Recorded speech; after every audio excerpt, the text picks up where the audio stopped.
देख रहे हैं 24x7 लाइव टीवी। मैं हूं आपके साथ मधुमिता।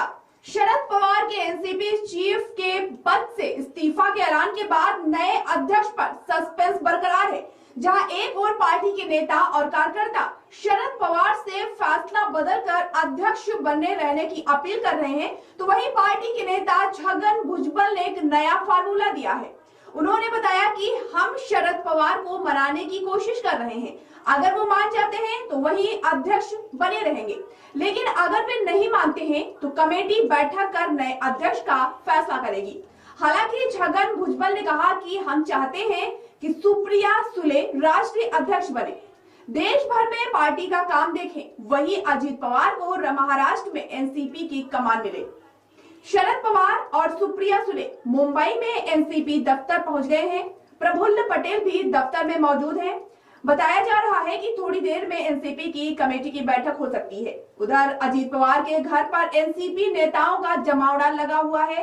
एनसीपी विधायक उनसे मिलने पहुंच रहे हैं। कुछ विधायक शरद पवार से मुलाकात करने के बाद अजीत पवार से भी मिलने पहुंचेंगे। शरद पवार के अध्यक्ष पद छोड़ने के फैसले से महाराष्ट्र में एनसीपी के कार्यकर्ता और समर्थक काफी दुखी हैं। वे शरद पवार से अपना फैसला बदलने की अपील कर रहे हैं। अब शरद पवार की एक समर्थक ने उन्हें खून से पत्र लिखकर अध्यक्ष पद पर बने रहने के लिए कहा। कुछ कार्यकर्ता धरने पर भी बैठ गए।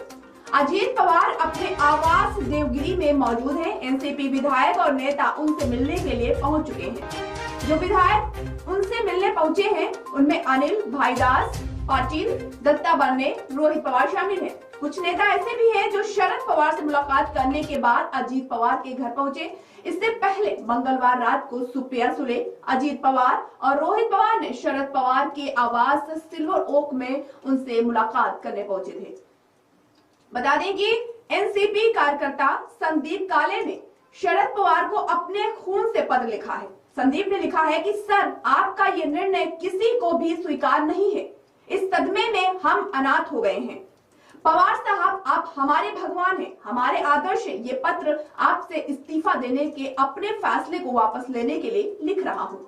शरद पवार की बेटी सुप्रिया सुले ने बुधवार को एक फेसबुक लाइव किया था। उन्होंने उसमें कहा था कि कर्नाटक चुनाव में प्रचार से पहले उन्होंने मॉर्निंग वॉक पर जाने का फैसला किया। इस दौरान बीएमएस के एक सफाई कर्मचारी संदेश पवार से मिली। संदेश ने बताया कि उन्होंने टीवी पर शरद पवार के फैसले के बारे में देखा और उन्हें बहुत बुरा लगा और पवार साहब को फैसला वापस लेना चाहिए। सुप्रिया सुले ने शरद पवार के लिए अपार समर्थन और स्नेह के लिए संदेश पवार का शुक्रिया अदा किया। शरद पवार ने 1999 में एनसीपी का गठन किया था। वे पिछले 24 साल से पार्टी के राष्ट्रीय अध्यक्ष थे। पवार आखिरी बार 2022 में 4 साल के लिए अध्यक्ष बने थे, लेकिन अब उन्होंने बीच में ही पद छोड़ने का ऐलान कर दिया है। लेकिन पवार के इस्तीफे पर सस्पेंस लगातार बरकरार है। दरअसल पार्टी में ही कुछ नेता अब उन पर ये दबाव बना रहे हैं कि वे अपने इस्तीफे को वापस ले लें और पार्टी की कमान उन्हीं के पास रहे। ऐसे में शरद पवार ने विचार करने के लिए अभी 2 से 3 दिन का समय मांगा है। पवार ने पार्टी के लिए अध्यक्ष के चुनाव के लिए एनसीपी नेताओं की एक कमेटी बनाने की सिफारिश की है, जिसमें उनकी बेटी सुप्रिया सुले, उनके भतीजे अजीत पवार, पार्टी के वरिष्ठ नेता प्रफुल्ल पटेल, जयंत पाटिल और छगन भुजबल शामिल होंगे।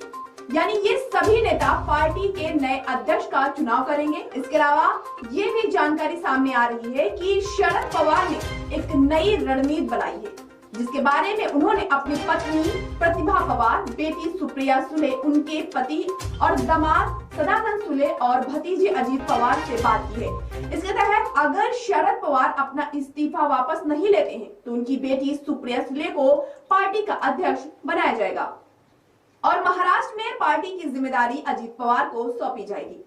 अजीत पवार शरद पवार के बड़े भाई अनंतराव पवार के बेटे हैं और उन्होंने महाविकास अघाड़ी की सरकार से पहले बीजेपी के साथ गठबंधन करके सरकार बनाने की कोशिश की थी। शरद पवार का ये इस्तीफा ऐसे वक्त पर आया जब एनसीपी में सब कुछ ठीक ना होने की चर्चा में है। चर्चा है कि अजीत पवार के नेतृत्व में पार्टी नेताओं का बड़ा गुट बीजेपी के साथ आने के पक्ष में है। ऐसे में शरद पवार ये नहीं चाहते हैं कि अगर उनकी पार्टी बीजेपी के साथ जाती है तो ये फैसला उनके अध्यक्ष रहते ना हो। शरद पवार ने कुछ दिन पहले इसके संकेत भी दिए थे जब उन्होंने गौतम अडानी के मामले में विपक्ष द्वारा की जा रही जेपीसी की मांग से खुद को अलग कर लिया था और इसके बाद उन्होंने 20 अप्रैल को गौतम अडानी से 2 घंटे की लंबी मुलाकात भी की थी। तो हो सकता है कि शरद पवार का इस्तीफा नए राजनीतिक समीकरण का इशारा हो। तो बना रहेगा